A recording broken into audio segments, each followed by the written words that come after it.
Percaya Mbak, believable aja. Percaya. Percaya enggak sih? Kemungkinannya ada gitu ya. Kurang percaya ya. Wah. Kok pada ngomongin multiverse sih? Pasti masih belum pada move on nih dari film Doctor Strange. Ya emang seru sih ngebahas soal multiverse. Tapi emang multiverse itu beneran ada ya? Apa cuman khayalan doang? Kalau beneran ada, dunia lain bentuknya kayak gimana ya? Yaudah, yuk kita bahas di One Explainer. Kalian yang udah nonton film Doctor Strange 2 pastinya udah tahu dong sama istilah multiverse. Istilah ini emang populer banget di dunia fiksi kayak di film atau komik gens. Selain film Doctor Strange, banyak film atau komik lain yang ngebahas soal multiverse. Ada film Spider-Man Into the Spider-Verse, Loki, Doctor Who, dan lain-lain. Jadi, apakah konsep multiverse ini murni datang dari para penulis fiksi? Ternyata enggak juga, gens. Istilah multiverse justru pertama kali dikenalin sama fisikawan bernama Hugh Everett pada tahun 1957. Doi kepikiran soal konsep multiverse pas lagi nongkrong sama geng kampusnya buat mikirin tema tesis. Hugh tiba-tiba kepikiran, gimana kalau efek kuantum yang ada ternyata bikin alam semesta ini bercabang kayak pohon. Waduh, sampai apa ya Doi sampai kepikiran kayak gitu? Jadi, kita semua dari alam semesta ini ternyata punya salinan yang tinggal di alam semesta lain. Salinan itu disebabkan oleh setiap keputusan yang kita ambil. Misalnya nih, saat ini lo kerja jadi dokter karena dulu pas kuliah milihnya fakultas kedokteran. Tapi kalau dulu lo milih jurusan lain, akuntansi misalnya, di semesta lain bisa aja lo profesinya jadi akuntan. Atau di semesta lainnya lagi, bisa aja lo itu pengangguran karena lo males dan drop out pas kuliah.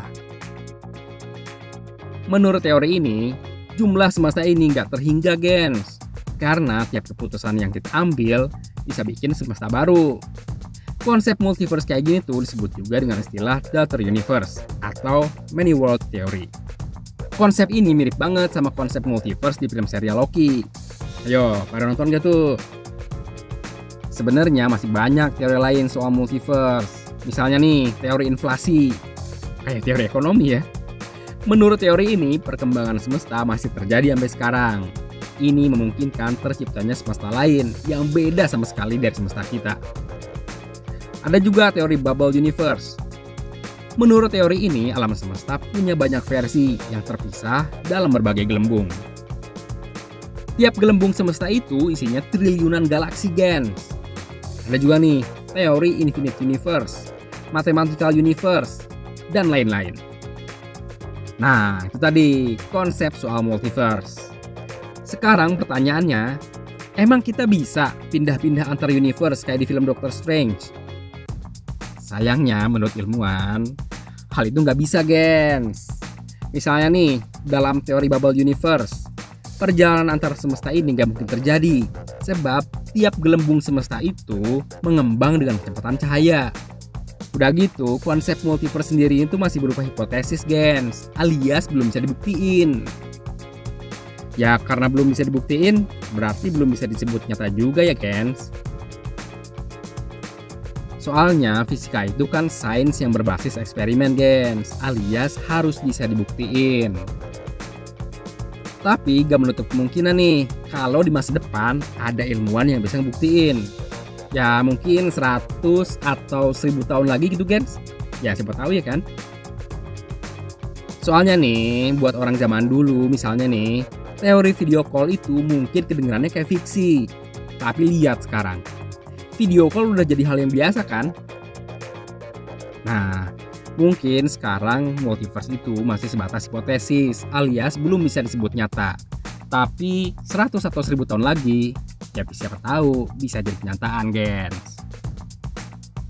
Jadi gimana? Masih bingung belum soal multiverse? Tapi nih kalau multiverse itu beneran ada kayak di film Doctor Strange, Kira-kira kalian jadi siapa ya? Dan lagi ngapain di universe itu? Ayo, coba deh share jawaban kalian di kolom komentar. Mau jadi orang kaya sama mau jadi aktor kayak mereka. Kayak Doctor Strange. Saya mau jadi istrinya Logan Lerman. Wanda. Doctor Strange mungkin? Ya udah, segitu dulu One Explainer kali ini. Sampai jumpa di episode selanjutnya ya. See you, bye-bye. Jangan lupa komen dan subscribe.